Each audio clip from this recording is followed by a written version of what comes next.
se empo no eja ebe hyew fie ana se ensuo ebe to agiru fie afa fie no manyina emu de hena nka wo pe kachi busanya sasem asema busay ya se ne se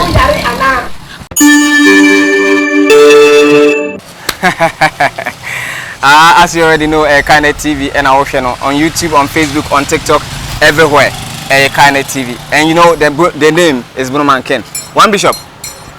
Yes, yes. And some people ask me miss out a simple question. What you say? And you'll be the miss out market. And you me question. Say me question.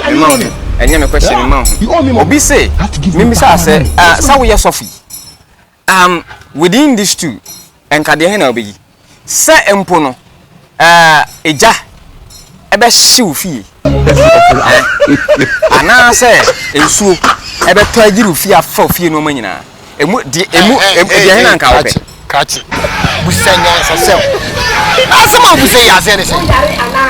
asema wa ubuse nyansa be mpande na wo fe ho ken ba ken no minim so wo hini bia nim nyansa ba wo ken no minim adwene wo butiri damn shit re eja ne nsuo mi nkoyi na owure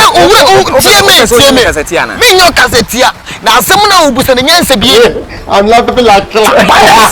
etirema yakopon ni tumi na ho de egu tetirema so nipa de wano beka ne be yadwuma me so bia nyame nipa o ana refi wo me ko ken wo tira me ko na efie wa hye na eja atoma wo wudina we pan de na obetima ya abo I want problem me fie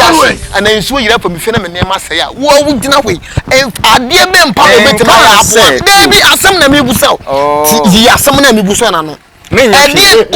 question me bisa no and say me bisa say anya me na me bisa initially no in my initial statements I said say obi say most of the questions questions from our audience and our fans obi say me misa wo say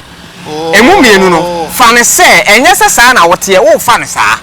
sa wo fa ne sa so aye den wo fa ne sa say me fa ne sa anya den obi si busa obi ka ko kuma me obi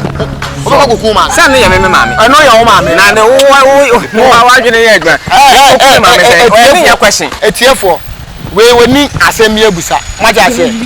nya asem busa nya so bie ni da bi asama me ka no ti asama me ka question wontimi mfa no metoto so etiefo ya pon we nya se bie ni busa ya pon ye be se hia this man jina ho we must learn a lesson.